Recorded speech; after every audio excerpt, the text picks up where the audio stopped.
Leitura do versículo 1 ao versículo 13, mas o sermão se dará somente nos versículos 8 a 10. Repito, leitura do versículo 1 ao versículo 13, mas o sermão se dará somente nos versículos 8 a 10, nessa manhã.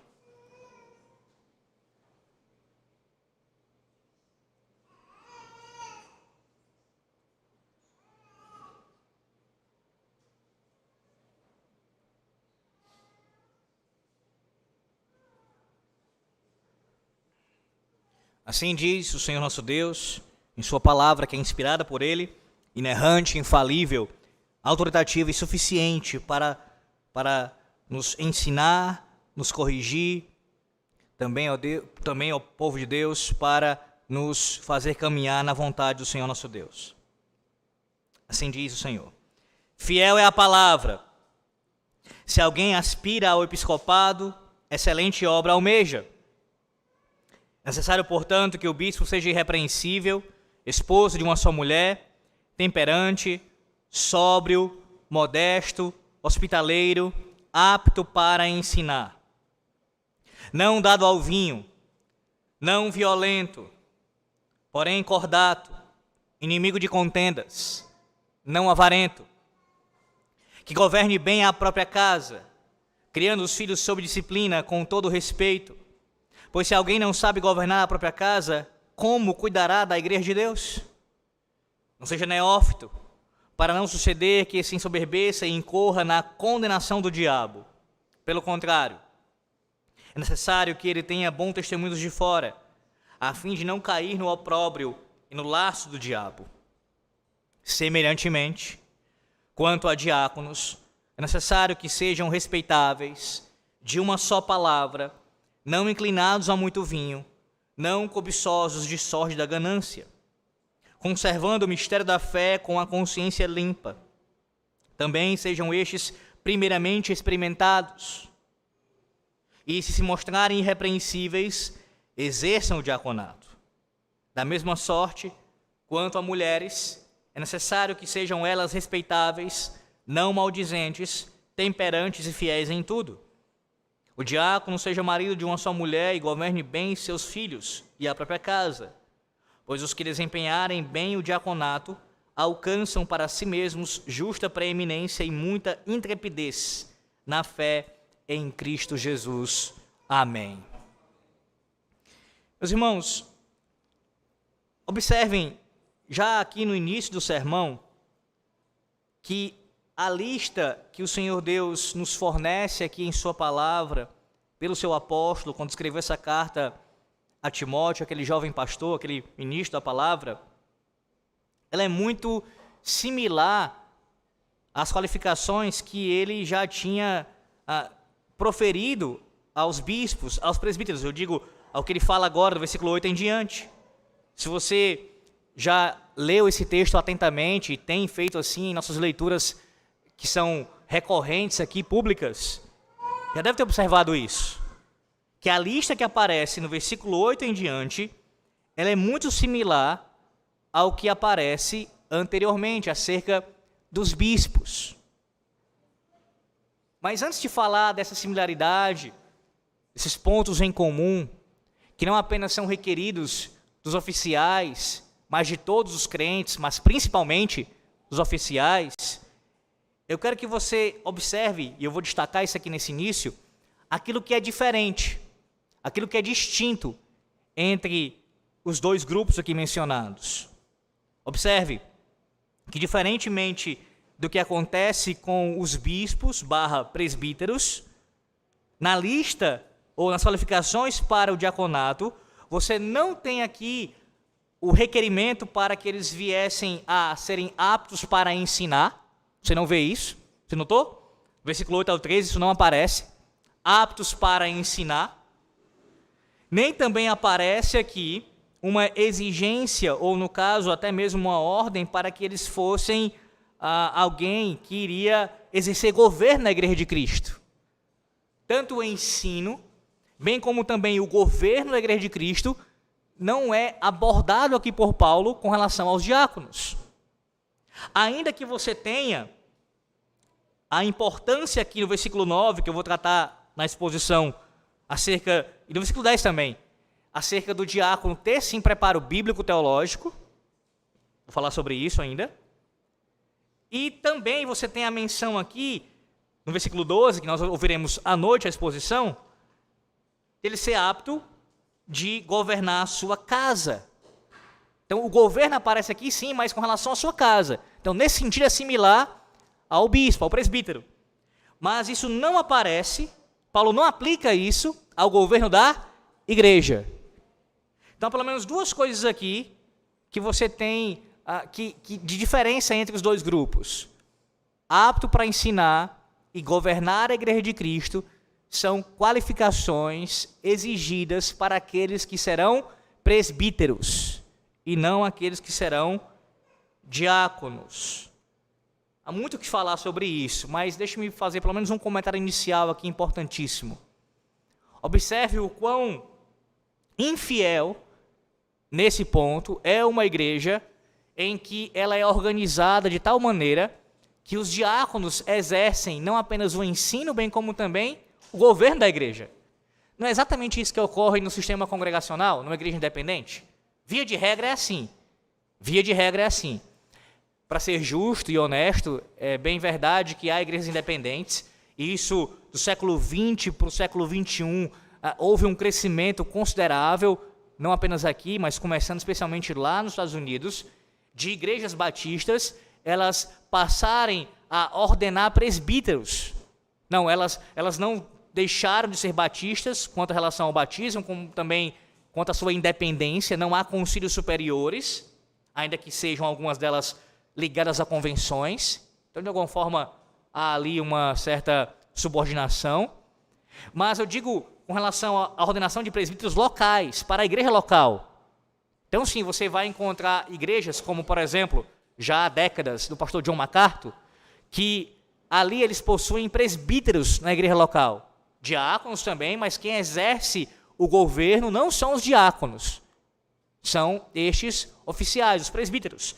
No Brasil também temos observado, mais ainda nos últimos anos, igrejas batistas que têm seguido esse movimento. Eles costumam dão o nome a essa doutrina de, alguns pelo menos, tem um pastor muito conhecido aqui que nesse ponto, que abordou esse ponto até em um livro, ele chama Tiago Albuquerque, pastor aqui em Fortaleza, ele tem um livro chamado Presbitério Local.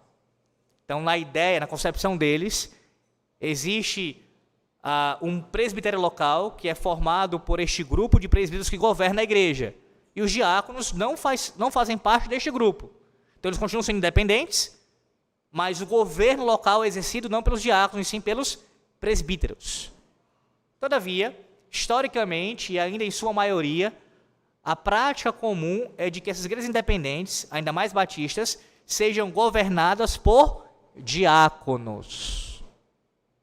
O pastor ou os pastores, juntamente com a junta diaconal, exerce o governo da igreja. Esses diáconos não apenas têm posição e poder de decisão com relação ao governo da igreja, mas também podem ensinar publicamente. Contudo, à luz do texto aqui, fica claro para nós, meus irmãos, que o diácono, a ele é vedado ensinar publicamente e também governar a igreja de Cristo. São distinções básicas do ofício. Pior ainda é quando nós encontramos isso numa igreja presbiteriana. E sempre eu vou frisar isso, pior ainda é, porque estou falando de quem recebeu mais luz do Senhor, de quem recebeu mais conhecimento do Senhor. Então, por isso só já é suficiente afirmar que pior ainda é. Mas digo pior ainda não apenas por esse aspecto, mas também pela forma do governo. Ora, uma vez que nós já temos presbíteros eleitos na igreja local, como pode ainda ser possível pastores cederem seu púlpito e o conselho como um todo a diáconos para exercerem função que não lhes cabe, que, como eu disse, de ensino e de governo da igreja?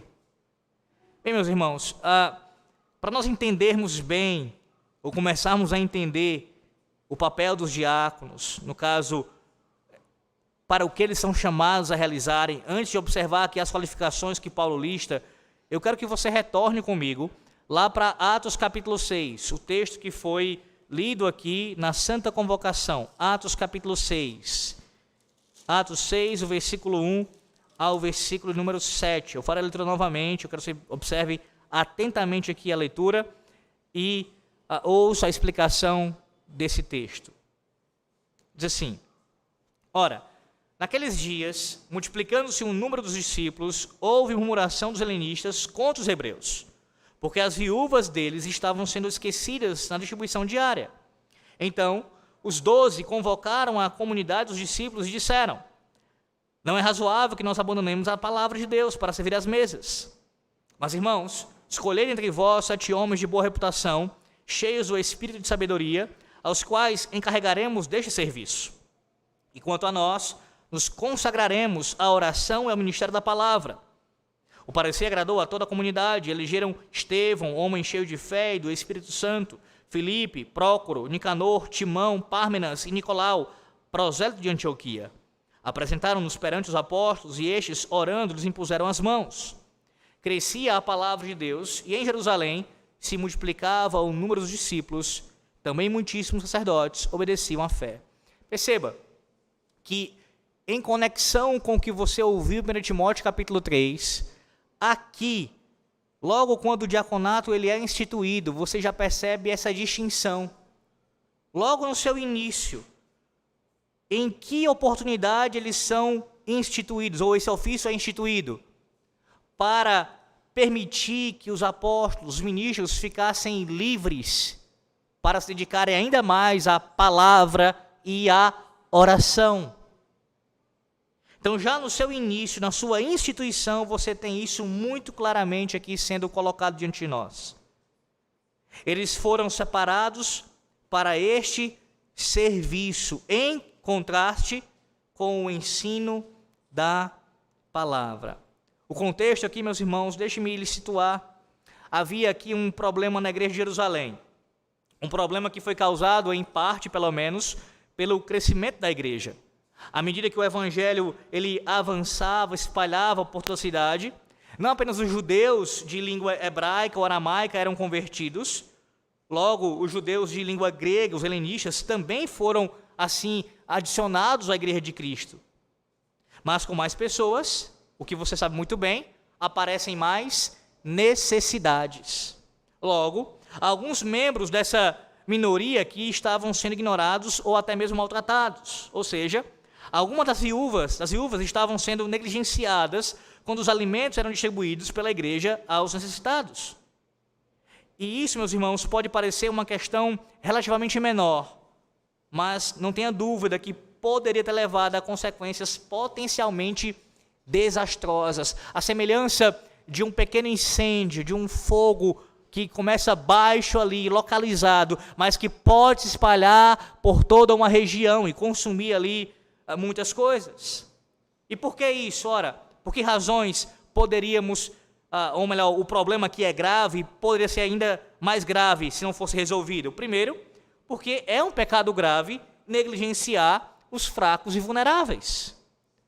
O apóstolo Paulo, lá em 1 Timóteo, o texto que nós estamos vendo, mas no capítulo 5, versículo 3, ele ordena à igreja a honrar as viúvas que são verdadeiramente viúvas. E Tiago nos diz, em Tiago 1,27, que a religião pura e imaculada inclui visitar órfãos e viúvas nas suas tribulações. Isto é, a palavra de Deus ordena o cuidado para com os necessitados. Se em Atos 6 há uma declaração aqui de negligência, de pecado, de falta aqui, logo é pecado. Estavam em desobediência à palavra de Deus. Segundo lugar, o problema aqui mencionado em Atos 6 afetaria a unidade dos crentes e poderia levar à primeira divisão da igreja. O que começou ali como um pequeno incêndio na igreja, poderia ter se espalhado facilmente, se não fosse imediatamente tratado. As queixas não respondidas às viúvas, de língua grega, teria levado outros a escolherem lados, de forma, provavelmente fazendo com que a minoria desprezada se unisse e depois se separasse dos outros. Você sabe muito bem o que é isso, sabe? Quando demandas legítimas não são atendidas, as pessoas podem muito bem acabar se rebelando. O que não justificaria, obviamente, causar uma divisão por causa disso. Mas isso pode acontecer. A unidade da igreja pode ser muito bem afetada. E observe bem aqui, está sendo retratado, tanto hebreus como também gregos. Um ponto aqui importantíssimo na igreja primitiva, de evidenciar a unidade do povo da aliança entre judeus e gentios. Em outras palavras, o não tratamento fiel dessa questão poderia contribuir para a não preservação da unidade da igreja de Cristo, que você tanto ouviu em Efésios capítulo 4. Em terceiro lugar, a consequência disso seria o quê? Afetar o próprio progresso do evangelho. Observe que Atos 6 começa declarando que a igreja estava crescendo e aumentando em número. Meus irmãos, certamente esse crescimento teria sido severamente afetado se os apóstolos não tivessem apontado líderes para resolver com habilidade o problema. De fato, por causa da obra dos 7 homens, lemos no versículo 7, veja o versículo 7 novamente, que crescia a palavra de Deus e em Jerusalém se multiplicava o número dos discípulos. Também muitíssimos sacerdotes obedeciam à fé. O fogo potencialmente desastroso aqui foi apagado e a igreja continuou a florescer. Percebe a sabedoria do Espírito Santo aqui? Perfeita. Dando aos seus servos esta capacitação para que eles pudessem, assim, então, resolver a problemática, instituindo este ofício. E assim a palavra de Deus continuava a avançar, o evangelho continuava a ser propagado, e as viúvas e os demais necessitados estavam sendo muito bem amparados, como Deus ordena. Como Deus ordena. É bem verdade que Atos capítulo 6, ele é um texto que já falei sobre isso na vez que preguei aqui há 3 anos, em 1 Timóteo capítulo 3, mas preciso explicar isso novamente aos irmãos, até porque muitos não devem ter ouvido isso. Atos 6, ou melhor, a interpretação de Atos 6 acerca da instituição da diaconia não é um consenso, não há um consenso entre os estudiosos, especialmente em nossos dias. Há aqueles que discordam, até pastores famosos, que discordam desta interpretação. Eles não enxergam aqui a instituição dos diáconos. Contudo, essa, entendo eu, e vou explicar o porquê, é a interpretação fiel acerca desse assunto. E por quê? Ora, um argumento que é usado, e esse argumento é usado, na verdade, para várias outras questões doutrinárias. Você não tem aqui uma menção explícita no texto original acerca da palavra diácono. Veja como esse argumento ele pode parecer ter alguma força quando você simplesmente o escuta e não entende de forma mínima acerca de hermenêutica.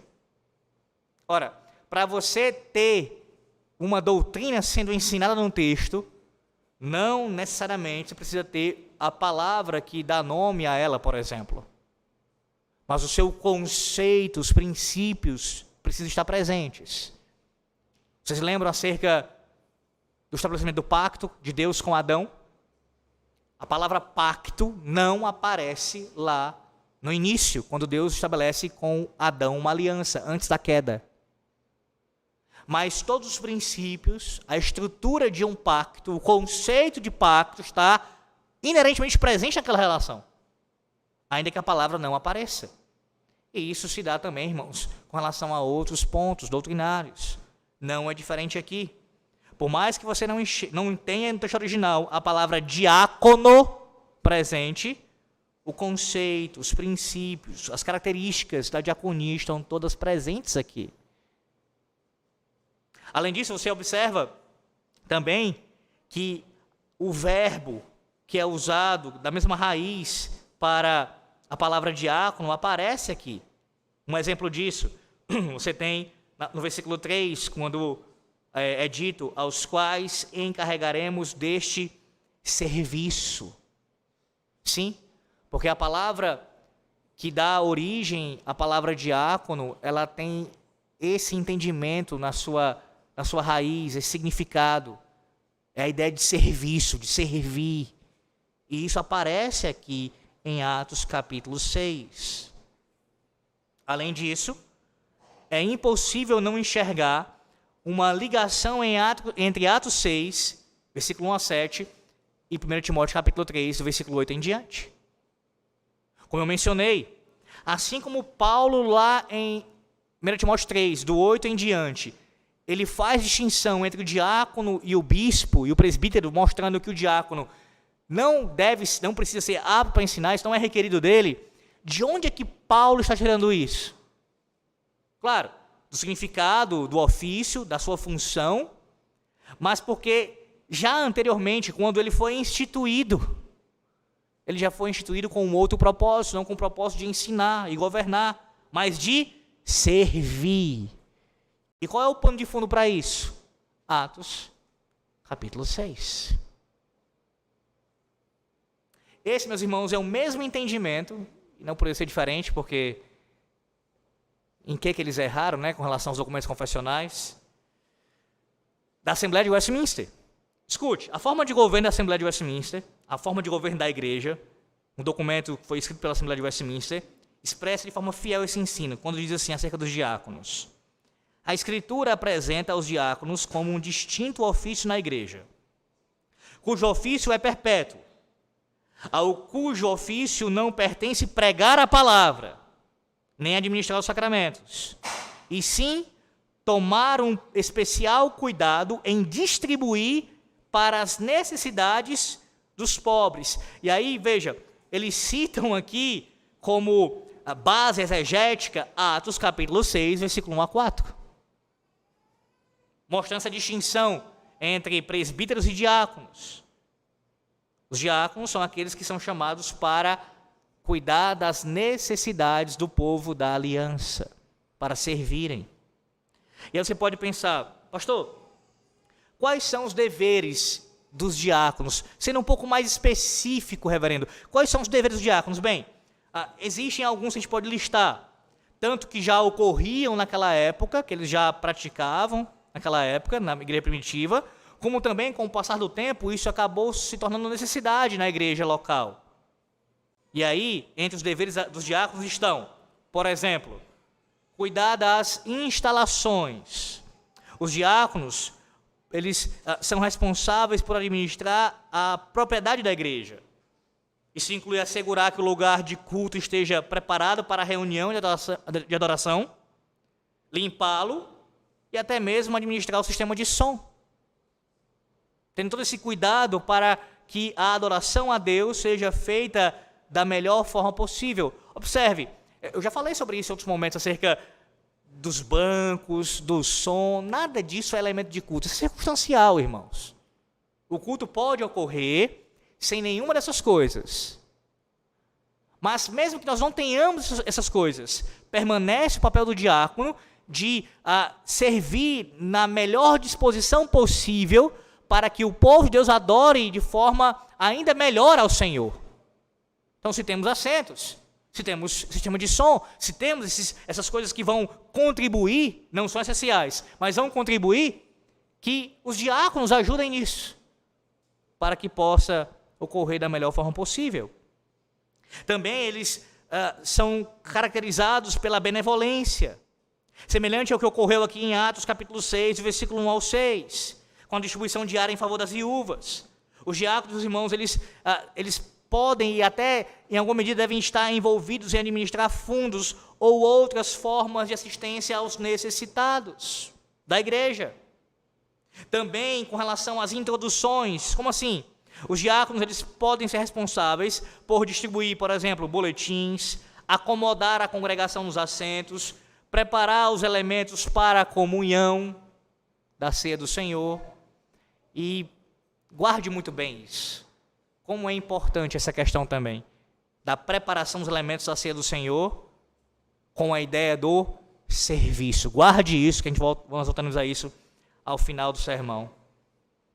O Estatuto da Igreja Presbiteriana do Brasil, a nossa denominação, com relação à igreja local, no artigo 40, diz o seguinte, escute bem, para aqueles que são diáconos, aqueles que almejam o diaconato, e mesmo você que não se encaixa nisso, Artigo 40 do Estatuto da Igreja Presbiteriana no Brasil, acerca da igreja local.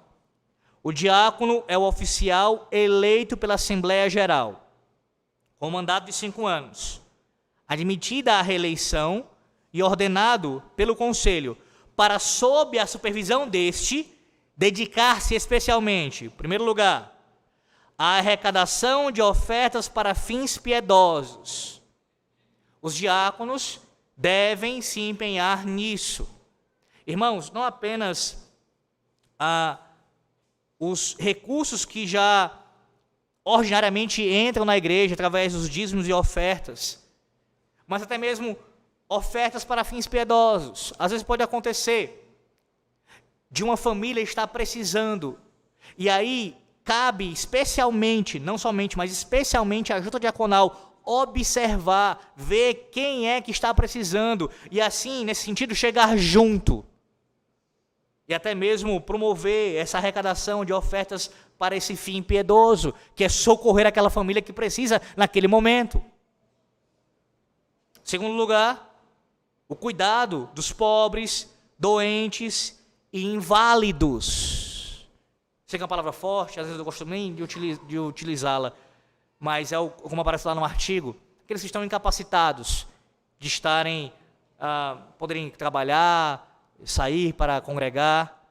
Perceba isso daqui, sem anular o papel dos presbíteros de visitar os doentes, tá? Mas também cabe aos diáconos esse cuidado, identificar irmãos que não estão congregando, por exemplo, por causa disso, de uma questão de doença, de uma questão mesmo de uma incapacidade, e assim verem se tem como socorrer em alguma medida esse irmão que está lá nessa condição. Em terceiro lugar, a manutenção da ordem e reverência nos lugares reservados ao serviço divino, que eu já pontuei. Isso está no nosso artigo, no artigo da nossa igreja. Tem que haver esse cuidado nos lugares reservados ao serviço ao divino. E quarto lugar, exercer a fiscalização para que haja boa ordem na casa de Deus e suas dependências. Tudo isso cabe ao diácono. Irmãos, nós pudéssemos sintetizar o que é que um diácono precisa ser, ou melhor, pelo que ele deve ser conhecido, um diácono. É a palavra serviço. Quando você pensar num diácono, um diácono fiel ao que Deus ordena em sua palavra, você tem que pensar em alguém que é conhecido por ser um servo. E aí, deixe-me explicar isso melhor. Todo cristão precisa ser conhecido por isso. Todo. O pastor, o presbítero, todos, sem exceção. Aqui eu estou falando em termos de ênfase. Por quê? Porque a própria palavra para o diácono tem esse significado. Então, em termos de ênfase, ainda mais o diácono, ou ainda mais aquele que se propõe a ser o diácono, ele deve ser conhecido por ser um servo. Alguém que é conhecido pelo seu serviço, ele é entregue à obra de Cristo, ao reino de Cristo, à igreja de Cristo, pelo seu serviço. Pelo seu serviço. E aqui, à luz do que nós ouvimos em Atos 6, em concordância com 1 Timóteo 3, 8, que eu quero que você volte para lá, eu quero já também lhe alertar quanto a algo que eu tenho falado muitas vezes, e nessas exposições em 1 Timóteo 3, é necessário eu retornar a isso. Ora, uma vez que você tem uma distinção clara entre esses ofícios, que pelo menos em 2 aspectos, o diácono ele é distinto do presbítero, com relação ao ensino e também ao governo, você precisa ter muito cuidado para não confundir a sua vocação. Muito cuidado com relação a isso. Porque alguém pode muito bem se achar vocacionado para determinado ofício, quando na verdade não é vocacionado para aquilo, mas para um outro ofício. Ou até mesmo para nenhum ofício. Pode acontecer. Ao mesmo tempo que você individualmente precisa ter essa convicção e essa clareza em sua mente, será que de fato eu estou e aqui eu estou falando apenas com relação aos dons, tá? Apto para ensinar e governo, e no caso do diácono, servir. Será que eu realmente tenho os dons requeridos pela palavra de Deus para ser um diácono? Nesse caso aqui, eu sou alguém que estou disposto e sou caracterizado publicamente por servir. E servir nesses aspectos aqui mencionados, humildemente. Irmãos, há pessoas, e eu conheço algumas, eu posso citar um caso bem pessoal e familiar. O meu pai, antes de sofrer o AVC. Meu pai nunca foi ordenado ao diaconato formalmente, mas tinha todas as características de um diácono. Todas. Eu não falo isso por ser meu pai, porque se não tivesse eu jamais falaria tal coisa. Mas todas as características de um diácono, de serviço, de entrega ao reino de Cristo em vários aspectos, inclusive os mencionados aqui, e fez muito isso sem ser ordenado formalmente. Até porque, irmãos, veja, o que vai acontecer no dia da ordenação de um presbítero ou de um diácono é o reconhecimento público daquilo que Deus já deu. Não foi naquele dia que Deus o tornou um diácono, ou um presbítero, ou um ministro da palavra dos sacramentos. Em certo sentido, o tornou com relação ao reconhecimento público, e agora é um oficial e reconhecido, ok. Mas quanto aos dons, as qualificações, não, muito antes isso aconteceu. Muito antes isso aconteceu. Pois bem, quando você, e agora para a igreja de forma geral eu digo isso, quando você estiver observando alguém para a diaconia, assim também para o outro ofício que eu já falei várias vezes, você precisa ver nele a vocação. E nesse caso o diácono precisa ver nesse irmão essa entrega, este serviço, a disposição para servir humildemente nestas funções aqui. Alguém que há muito já faz isso sem mesmo haver uma ordem para isso.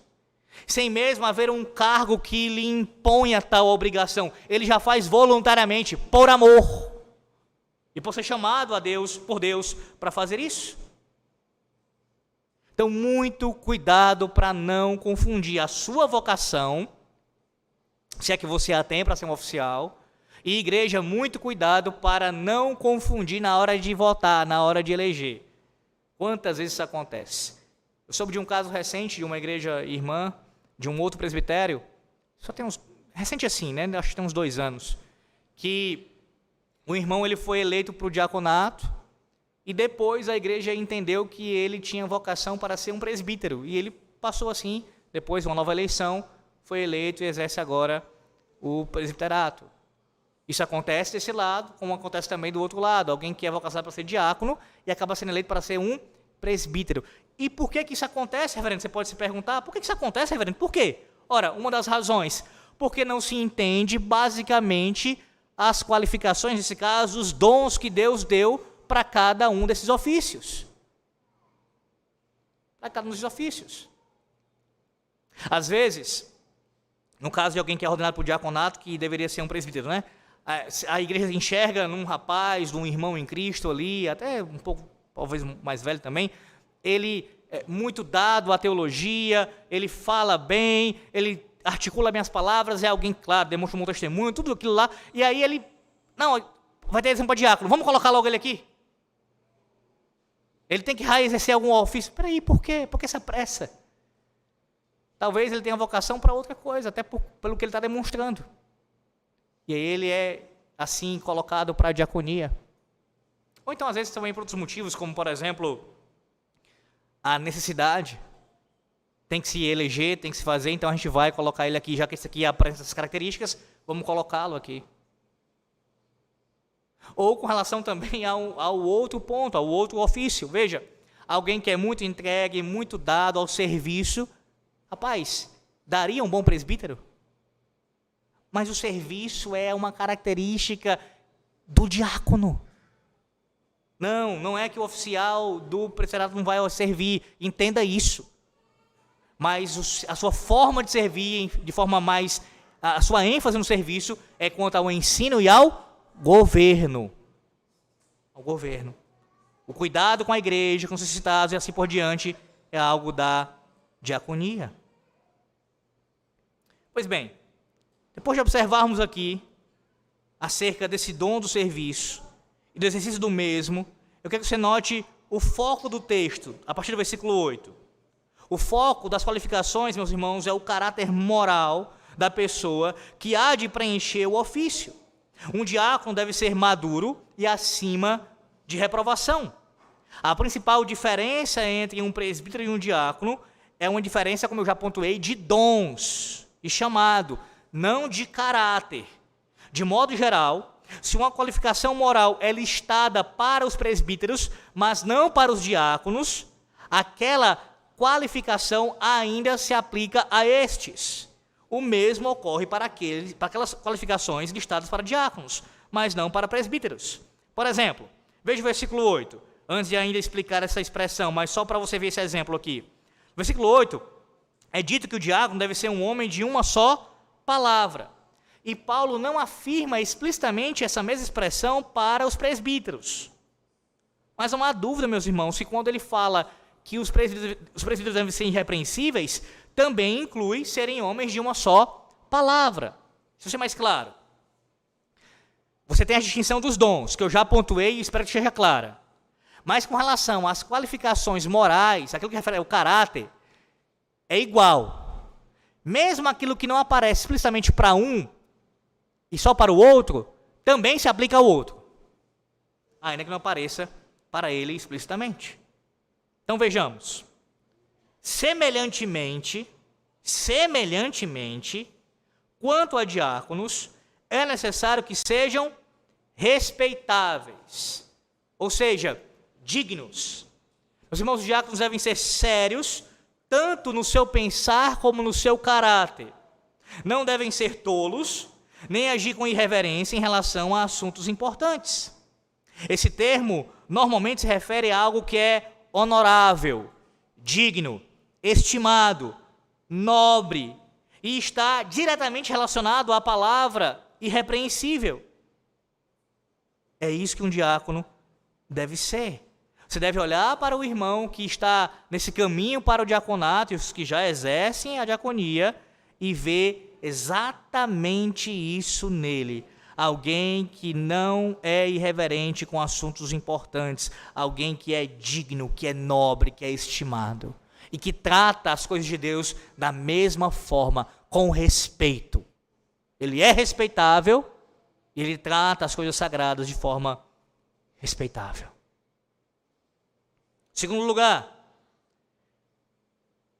de uma só palavra. Ouça bem isso.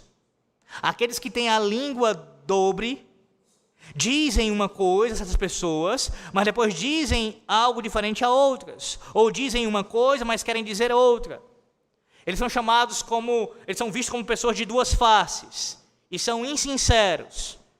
Suas palavras não podem ser confiadas, então eles carecem de credibilidade.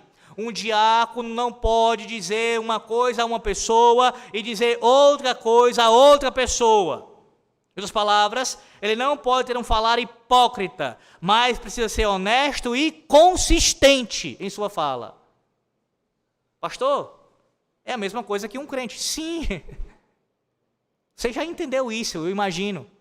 A questão é que para o diácono, para o oficial, isso é ainda mais requerido. Ele tem que ser um exemplo nisso. Se é pecaminoso e é grave um crente possuir mais de uma palavra, quanto mais para um oficial. Veja, ele foi alguém, no caso o oficial já ordenado, ele foi alguém que teve que ir à frente e fazer um juramento. Um juramento. Diante do Senhor Deus da sua igreja. Como é que esse homem que fez um juramento, ele pode ser conhecido por ser um homem de duas palavras? Dizer uma coisa aqui para você e dizer outra totalmente diferente, contraditória ao que ele falou para você, para outra pessoa. Logo o questionamento virá. Então, peraí, se o irmão é assim, será que no dia que ele prestou o juramento dele, ele fez isso de coração? Com sinceridade? E aí você vai questionar não apenas o seu juramento para o oficialato, mas também o juramento dele com relação à criação dos seus filhos, do batismo, com relação também ao seu casamento e assim por diante. a sua própria profissão de fé vai ser questionada, se ele é um homem de duas palavras.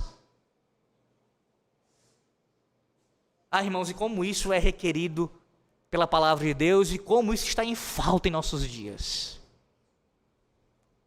Os mais antigos aqui principalmente, até mais velhos do que eu, sabem melhor do que eu acerca disso. Aquela expressão, né?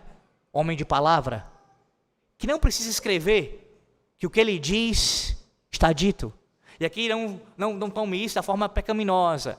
Se você disse alguma coisa que é pecaminosa, que foi um erro contra a palavra de Deus, você tem que se arrepender e mudar seu pensamento. Estou falando com relação a ter uma palavra firme naquilo que é verdadeiro e mantê-la, independentemente das circunstâncias, mesmo que lhe apertem, mesmo que se oponham contra você, se oponham a você, mesmo que as circunstâncias sejam tão difíceis que você vai ter perdas por causa disso, até a própria vida. Você tem uma só palavra, uma só palavra. Nossa geração, infelizmente, tem sido conhecida por termos homens frouxos, que não seguram o que dizem, que não mantêm a palavra, Facilmente eles dizem uma coisa aqui na sua frente e por trás dizem outra. Irmãos, é uma das coisas que mais me indigna isso, e muito, especialmente no caso de um oficial da igreja. Seja homem. Eu falo, e eu exorto a você, homem, pela palavra de Deus aqui, independente de ser um oficial, seja homem e manter a sua palavra. Se você enxergar que aquilo foi pecaminoso, você vai pedir perdão e dizer, eu me arrependo do que eu falei, mas se não for o caso, segure até a morte, e seja homem. Ainda mais você que é um oficial. Que exemplo você dá para os demais, para os jovens, para os meninos, para os seus filhos, que veem você mudando conforme a maré. Se a maré mudou para esse lado, eu vou para esse lado. Tem tantas aplicações, irmãos, tantas aplicações. Quer ver um exemplo disso? Homem de uma só palavra, com relação aos ofícios na igreja de Cristo, não apenas para o diácono, mas começando também pelo conselho da igreja. Ora, imagine uma circunstância onde uma igreja local ela perde o seu pastor.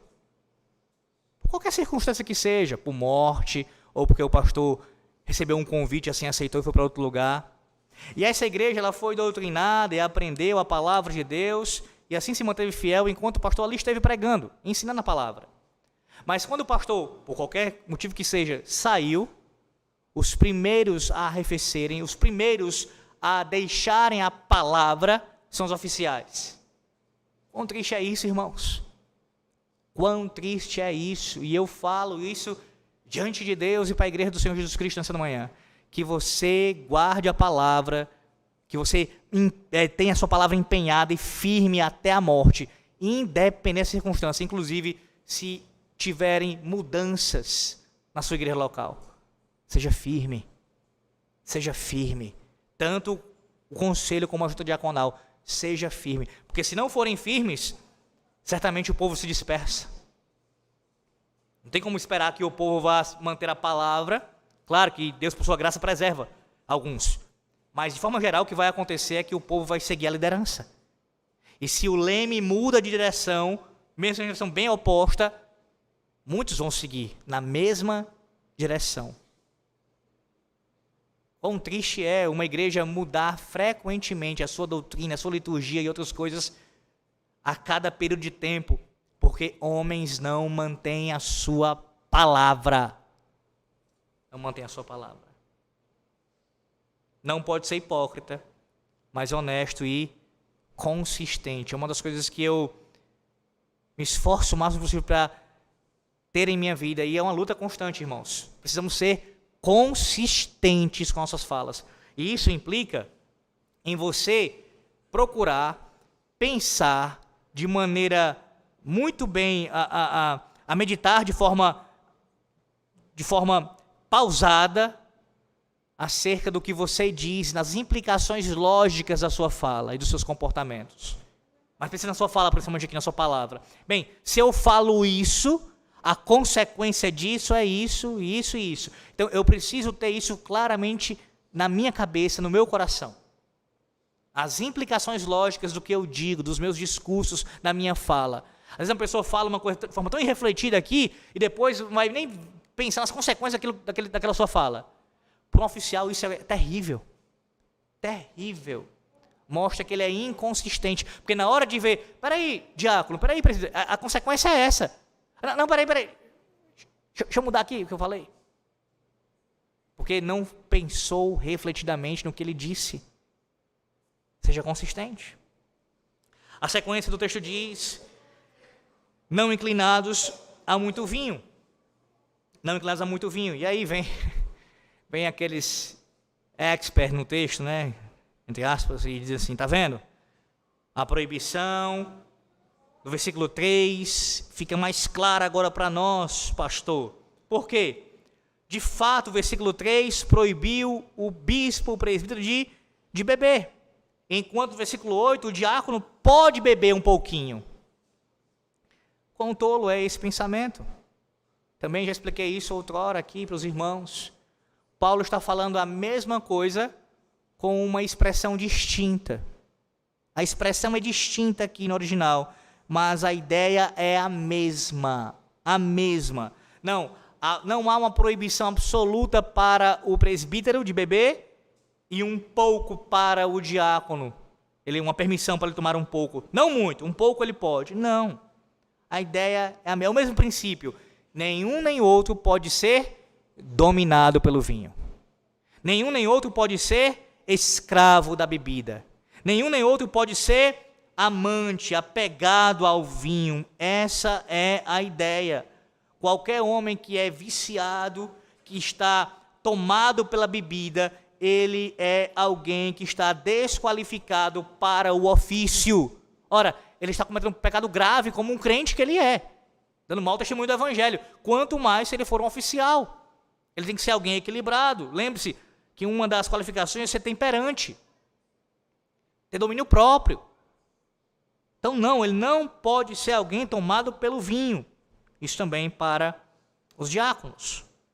A sequência: não cobiçosos de sórdida ganância. A mesma coisa que é requerida dos bispos, também é requerida dos diáconos. Não podem ser apegados ao dinheiro. Veja, nem apegados ao vinho, dominados pelo vinho, nem também dominados pelo dinheiro, ou pelo amor ao dinheiro. Meus irmãos, essa qualificação aqui, ela é especialmente importante no contexto da igreja primitiva para os diáconos, porque muitos deles manipulavam de forma rotineira dinheiro ali. Distribuíam àqueles que necessitavam, as demandas ali. Ora, se uma pessoa ama o dinheiro, ela não pode estar qualificada para servir como um diácono, uma vez que ela estará, em alguma medida, envolvida com questões financeiras na igreja. Veja, ainda que o tesoureiro da igreja não seja um diácono, como eu já pontuei, os diáconos estarão envolvidos em alguma medida com a questão financeira. Por exemplo, levantando ofertas para fins piedosos, ou então até mesmo observando mantimentos, alimentos para as pessoas que estão necessitando.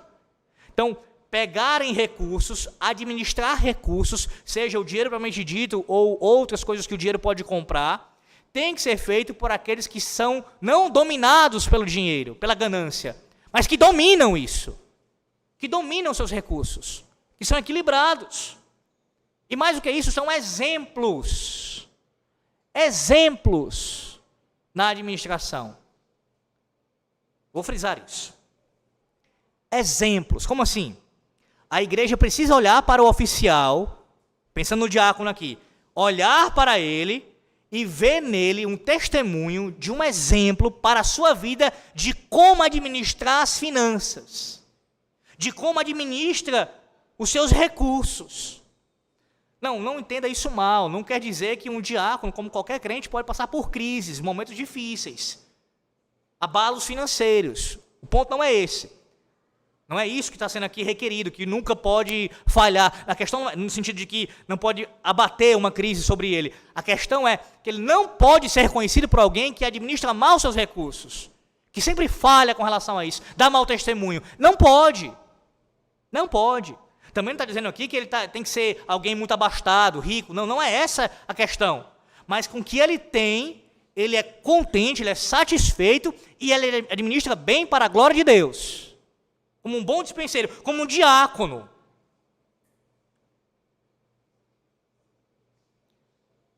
Se alguém não administra bem as suas próprias finanças, os seus recursos, como cuidará dos necessitados da casa de Deus?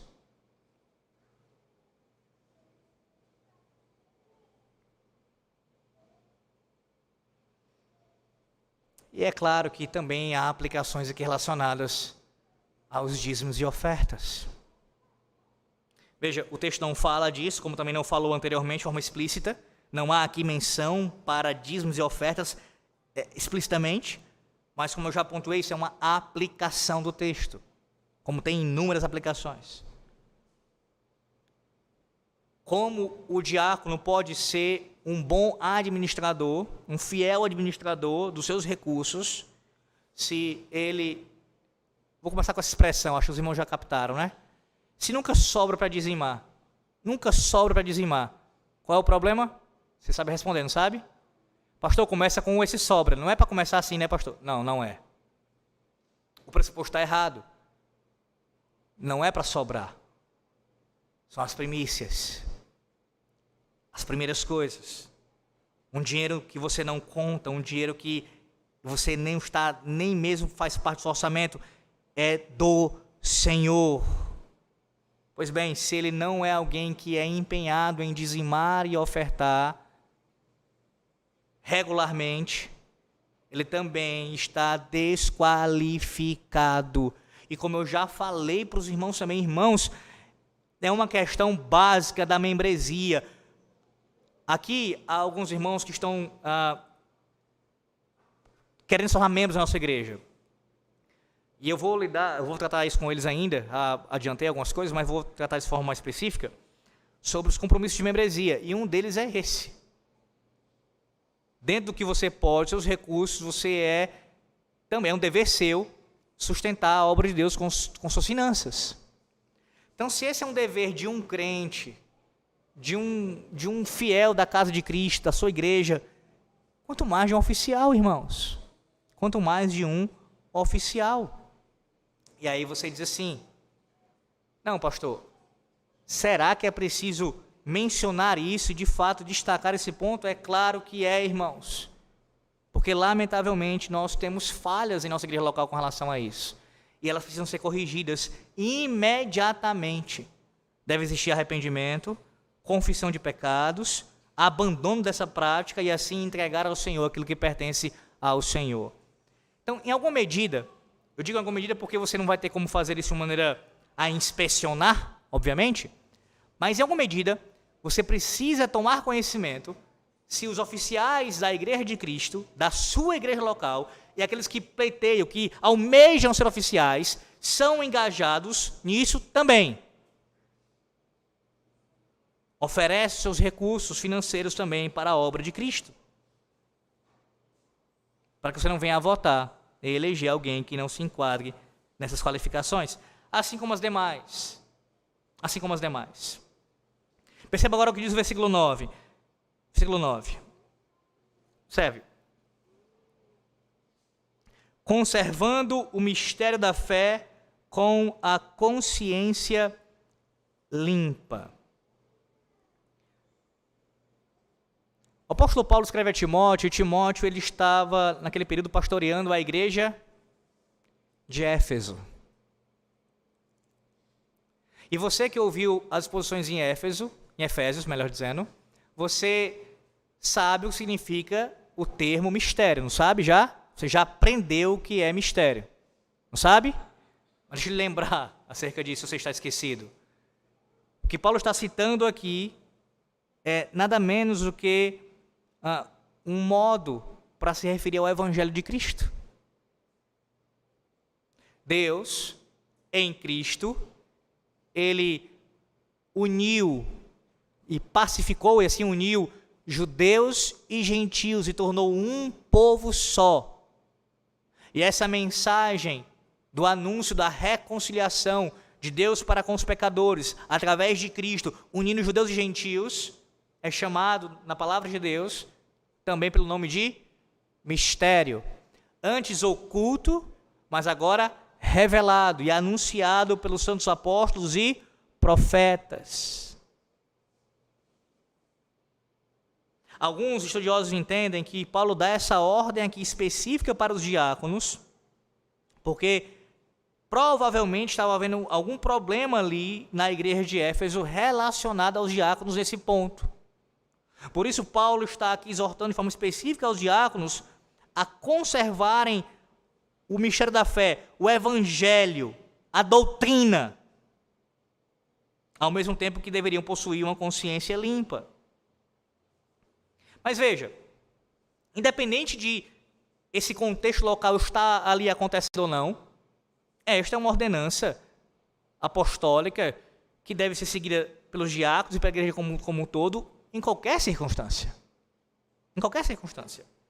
Essa afirmação ela se refere à necessidade dos diáconos se manterem firmes no evangelho e não serem oscilantes.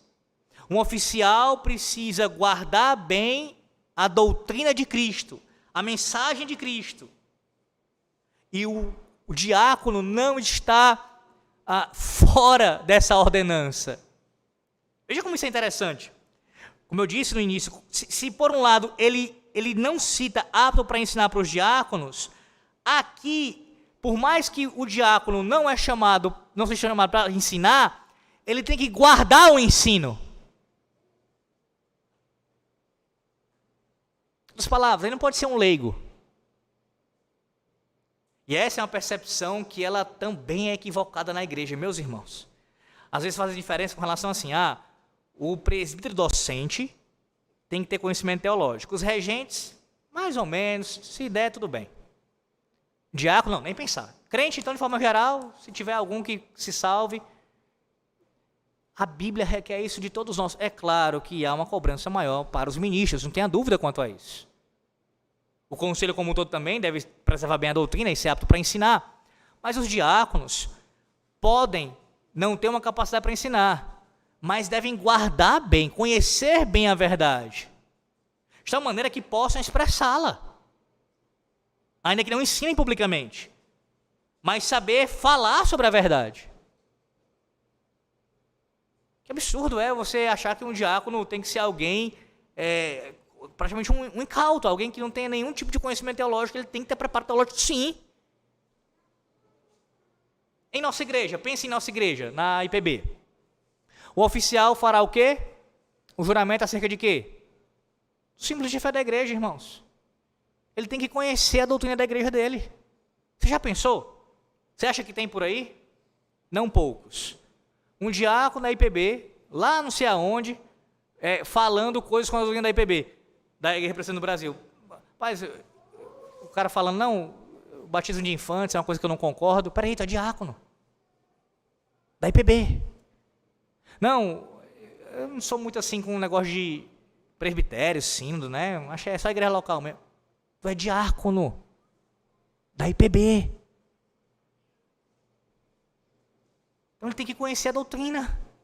Ele tem que conhecer a doutrina. Conhecer bem, saber articulá-la assim, saber defendê-la, saber expressá-la.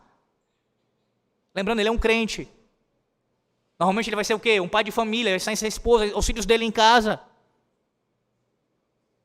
O não ensino público não o lhe deixa isento dessa responsabilidade. Mas veja como Paulo une esse conservar, esse preservar a doutrina, o evangelho de Cristo, com outra coisa, com a consciência limpa. Ou seja, essa qualificação não envolve apenas as crenças de alguém, mas também ele tem que ser consistente com as suas crenças. Como assim, pastor? O diácono tem que ter a doutrina correta e uma vida correta. A sua consciência deve ser subordinada, submissa ao mistério da fé, ao evangelho de Cristo, a doutrina do Senhor. De tal forma que a sua vida seja conformada a essa doutrina. Ele tem que ser consistente. Lembra? Homem de uma só palavra. Consistente no que diz e no que faz. É um diácono. É um diácono. Com a consciência limpa. Último versículo, versículo 10. Também sejam estes primeiramente experimentados, e se mostrarem irrepreensíveis, exerçam o diaconato. Exerçam o diaconato. Perceba que Paulo utiliza a palavra, mais uma vez, a palavra irrepreensíveis, assim como ele utilizou no versículo 2 para os presbíteros, e você já está bem exaurido de saber o que significa, não sabe? Deixa-me lembrar você novamente, você esqueceu. Aquele que não pode ser acusado como uma queixa, como uma questão realmente criminal, publicamente, de nenhum pecado escandaloso por ninguém. Ninguém pode levantar a mão, o dedo para o diácono e dizer, ele é conhecido por isso, por aquilo outro. Por exemplo, ele é conhecido por ser cobiçoso de sorte de ganância, ele é conhecido por ser alguém apegado ao vinho, ele é conhecido por ser alguém hipócrita, ele não pode ser acusado de nenhuma dessas coisas, dentre outras. Pecados escandalosos na sua vida e sendo uma marca em sua vida. O diácono também precisa ser irrepreensível. Mas note o que diz o versículo 10 de forma ainda mais esplendorosa aqui. Também sejam estes primeiramente experimentados. Irmãos, a palavra usada por Paulo aqui no grego original, experimentados, tem a ideia de testar, examinar, provar, verificar. É ver se uma coisa é genuína ou não, como metais. A ideia de reconhecer algo como genuíno depois de um exame, aprovar e assim julgar valioso. A vida de um diácono, no caso daqueles que estão se preparando para a diaconia, deve ser examinada, experimentada. Um exame que envolve a sua vida pessoal, a sua reputação e as posições teológicas do candidato. Veja, no versículo 9, a fala de Paulo é o seguinte, veja como tem correlação 9 e o 10. Você, diácono, ou você que queira ser diácono, precisa conservar a doutrina, o evangelho com a consciência limpa, sendo consistente com o que você professa. Você, homem. No versículo 10. Como se estivesse falando aqui para a igreja, entenda, o público aqui. É para todos, entenda isso, mas para especificar aqui essa ideia. Vocês que irão votar, vocês que irão eleger, primeiro experimentem esses homens. Observem esses homens, para só então depois aprová-los. Em sua doutrina, em sua vida, em sua reputação. Lembre-se de Atos capítulo 6. Não foi simplesmente, escolham quem vocês quiserem. Quem vocês acharem melhor. Quem for mais conveniente, quem tiver a melhor aparência, quem tiver mais recursos, quem forem seus amigos. Não! A ordem foi, cheios do Espírito Santo, e de sabedoria, e de boa reputação. Se eles não têm isso, eles não foram aprovados. Eles foram reprovados neste experimento, neste teste.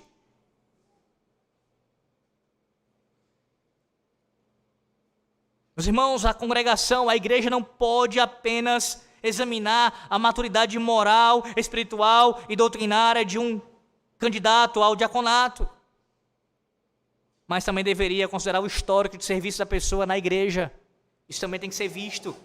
O histórico de serviço. Como eu pontuei acerca daqueles que mesmo sem serem oficiais ainda, já demonstram os dons e as qualificações para isso. No caso do diácono, já é alguém conhecido por ser um servo, por se dedicar a entregar a igreja de Cristo, entregar-se a ela. Além disso, o tempo presente desse verbo aqui no original indica uma avaliação contínua do caráter e dos serviços dos diáconos pela igreja. Continuamente sendo experimentados e avaliados. E perceba como isso acontece em nossa igreja. Estou falando aqui da IPB.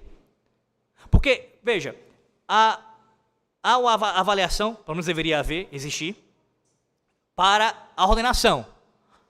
A ordenação acontece e tem um mandato. E aí, de tempos em tempos, ele vai passar pelo quê? Por nova eleição. Então, ele estará sendo avaliado antes, durante e no final do seu mandato para saber se será um novo mandato. Continuamente sendo testado, experimentado. E se não houver nada contra eles, que sigam o seu caminho de fidelidade ao Senhor Deus. Assim, então, é sendo diaconato. Esse ponto é importantíssimo, irmãos, porque por N motivos. Um deles, tenha a consciência tranquila, limpa, de que quando você votar em alguém para exercer o ofício na Igreja de Cristo, você não tem a obrigação de se comprometer com isso como voto eterno. É impressionante isso. As pessoas pegam essa ideia de uma coisa, de uma prática lá fora e aplicam dentro da igreja, né? É como assim, eu tenho esse candidato, tenho esse partido, sem entrar no mérito dessas coisas, tá? Apenas citando isso. E aí diz, eu vou com ele até o fim. Se eles candidatarem pela terceira vez, até o terceiro mandato, eu vou. Não quero nem saber. Não, mas ele foi pego em corrupção, ele foi preso, ele foi condenado. Eu vou com ele até o fim. Até o fim.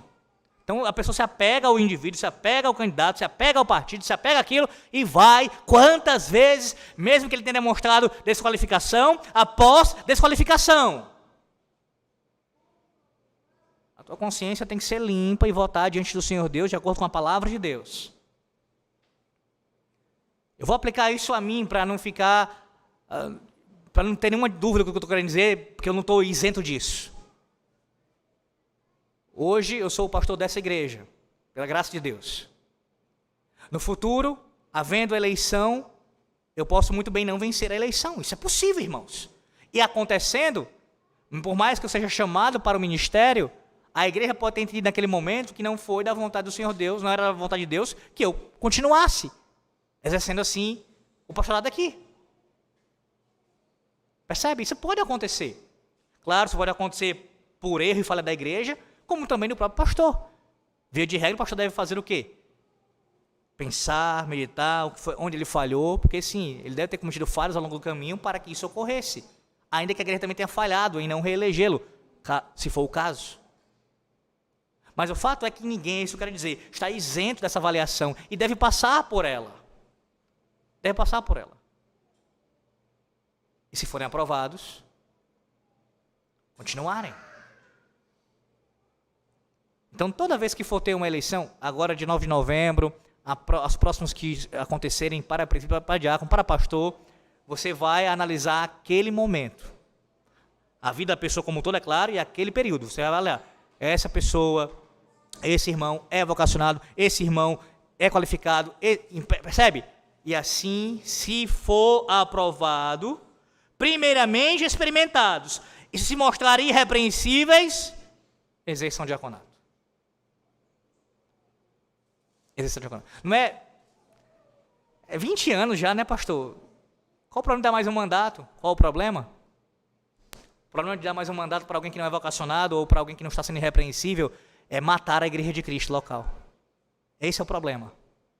E uma coisa que eu aprendi logo cedo no seminário, irmãos, isso em Teresina ainda, eu ouvia de um pastor, ele dizia o seguinte, com relação a falar para alguém candidato ao sagrado ministério, que ele não via como vocacionado para ser candidato ao sagrado ministério. Eu prefiro fazer chorar você do que fazer a igreja de Cristo. E eu tenho a mesma posição com relação a isso. Eu prefiro que você chore rios de lágrimas, do que a igreja de Cristo chorar com um ofício, com um mandato seu que você não deveria exercer. Com toda tranquilidade eu falo isso no meu coração.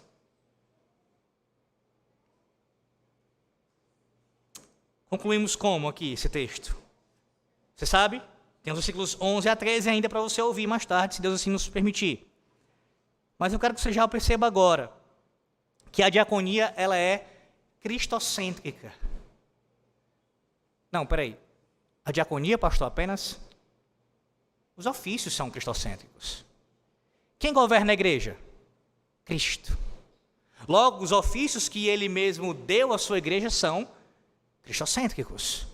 Cristo está no centro de cada ofício. Cristo deve ser visto em cada ofício.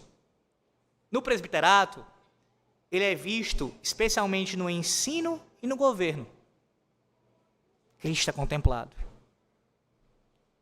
No diaconato, nós vemos que a diaconia é cristocêntrica com relação ao serviço. Marcos 10:45. Marcos 10:45, aqui nós encerramos. Pois o próprio Filho do Homem não veio para, diz o texto, ser diaconado, mas para diaconar e dar a sua vida em resgate de muitos. Como assim, pastor? Não veio para ser diaconado, mas para diaconar? Você tem aí o verbo traduzido por servir, não é isso? No original a palavra é essa. Diaconel. Cristo não veio para ser servido, para ser diaconado, mas para servir, para diaconar, para servir como um diácono. E ele serviu de muitas formas, mas diz o texto de Marcos 10:45, que ele serviu especialmente em dar a sua vida em resgate de muitos. Então, quando você olhar para um oficial da Igreja de Cristo, e nesse caso para o diácono, você tem que ver nele Cristo, a pessoa de Cristo, a obra de Cristo, e ver em como ele desempenha, como ele exerce os seus dons, como ele é qualificado para aquilo, lembrando da pessoa e da obra de Jesus Cristo. E assim dizer, com todas as falhas dos seus diáconos, dos seus presbíteros, do seu pastor, a despeito desses pecados, esses homens pecadores que servem em minha igreja, eu consigo contemplar Cristo na vida deles. Eu vejo Cristo nas ações deles. Eu vejo Cristo nas obras, na fala, no comportamento, no vestir-se. Eu vejo Cristo em vossas vidas. Porque a diaconia é cristocêntrica. Que vocês votem com essa consciência, vendo Cristo em vossos oficiais. Caso contrário, por questão de consciência, não votem. Deus os abençoe em nome do Senhor Jesus Cristo. Amém. Oremos com ações de graças ao nosso Deus. Te louvamos, Senhor Deus, por Tua palavra. Pelo Senhor Deus nos instruir novamente, hoje no Teu santo dia. Obrigado, Senhor. Obrigado porque é somente o Senhor quem pode fazer isso por nós. Não há ninguém, Senhor Deus. E todo homem que se levanta para ensinar a Tua palavra, se não for o Senhor capacitando, se o Senhor não colocar a palavra do Senhor na nossa boca, é impossível que saia daqui qualquer coisa que preste, Senhor Deus, que seja útil. Ó Deus, eu te peço que o que foi proclamado nessa manhã, o mistério da fé, o Evangelho de Cristo, a sua pessoa e a sua obra, vista na diaconia, Senhor, que haja deleite à tua igreja, aqueles que são diáconos, em servirem com mais alegria ainda, com mais regozijo, sabendo que estão fazendo isso para Cristo e como Cristo. Que a igreja também se alegre com eles e possa ajudá-los nesse serviço, auxiliar os diáconos, para que o trabalho deles possa ser ainda mais fiel. Ó Deus, e que Cristo seja exaltado, que possamos ser uma igreja conhecida aqui, igreja local, pelo serviço. Homens, mulheres e crianças servindo uns aos outros, tendo a junta diaconal, Senhor Deus, como um exemplo disso, um espelho disso, para a glória do Senhor Deus. Também te peço pelas eleições, ó Deus. Agora e mais uma vez mais tarde oraremos com relação a isso, Senhor, pedindo que o Senhor conduza naquele dia, no dia 9, tudo para a glória do Senhor, segundo a tua vontade. É assim que nós oramos, com gratidão no nosso coração. Em nome do Senhor Jesus Cristo. Amém.